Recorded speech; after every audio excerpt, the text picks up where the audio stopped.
Shalom, selamat pagi saudara. Light of Revival pada pagi hari ini dengan tema kemuliaan bagi Allah dan damai sejahtera di bumi.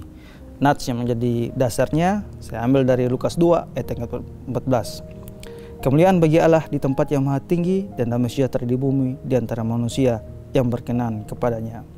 Ketika bayi itu lahir, bayi Natal itu lahir, para malaikat segera mempublikasikan sebuah berita yang sangat istimewa ini. Dan setelah dipublikasikan, ada sebuah nyanyian kemuliaan. Benson mengatakan bahwa ini adalah nyanyian himne ilahi. Dari sudut pandang doktrinal ada beberapa yang menarik. Salah satu di antaranya ialah bahwa ketika Yesus lahir, ketika bayi itu ada, maka hubungan antara manusia dan Allah yang dulunya menjadi musuh manusia yang dulunya menjadi musuh Allah, kini diperdamaikan melalui kelahiran Yesus Kristus.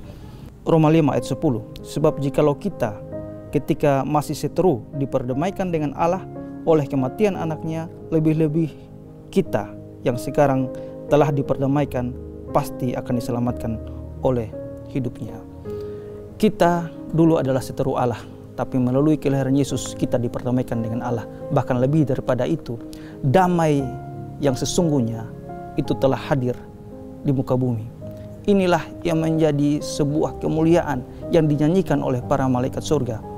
Inilah menjadi pokok. Apakah dengan menyambut Natal kita bisa merasakan damai yang sesungguhnya itu?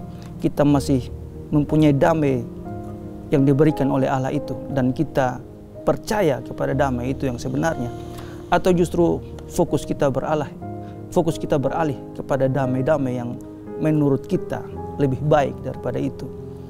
Menjelang Natal banyak orang tidak konsentrasi lagi kepada damai yang sesungguhnya itu, tapi kepada makanan, kepada minuman. Natal menjadi tempat di mana kita merayakannya harus dengan pakaian baru, tidak lagi menjadi fokus kepada damai itu. Bahkan sosok Yesus sebagai damai Natal, bayi damai itu telah digantikan oleh sosok yang lain, yaitu sosok Santa Claus misalkan.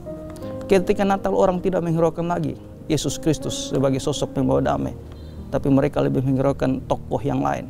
Dalam Natal ini justru kita harus mengembalikan konsep awal atau fokus awal kita, bahwa Kristus telah lahir. Damai yang dinyanyikan oleh para malaikat surga itu telah turun ke bumi. Damai itu sesungguhnya telah ada di antara kita. Ini yang harus menjadi fokus pada perayaan Natal kita, bahwa ketika Yesus lahir, ketika Yesus lahir, fokus kita harusnya kepada Yesus Kristus sang pembawa damai, bukan kepada hal-hal yang lain. Albert Barnes mengatakan bahwa ini adalah ekspresi tertinggi dari kasih dan belas kasihnya. Marilah kita menyambut Natal dengan fokus kita, hati kita menerima damai yang luar biasa yang telah dinyatakan bagi kita, dan fokus kita kepada Yesus Kristus, sang bayi Natal, pembawa damai yang adalah damai itu sendiri. Mari kita berdoa.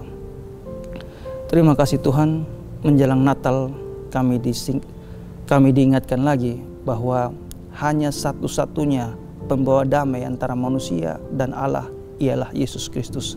Kiranya menjelang Natal kita mempunyai sukacita yang luar biasa, sukacita menyambut kelahiran Yesus. Sukacita kita bukan beralih kepada hal-hal yang lain, tapi sukacita kita karena Yesus Kristus datang untuk menebus dosa kita. Kiranya Tuhan tetap menjaga motivasi, fokus kita semua. Dalam nama Tuhan Yesus kami telah berdoa kepada Bapa di surga. Amin. Shalom.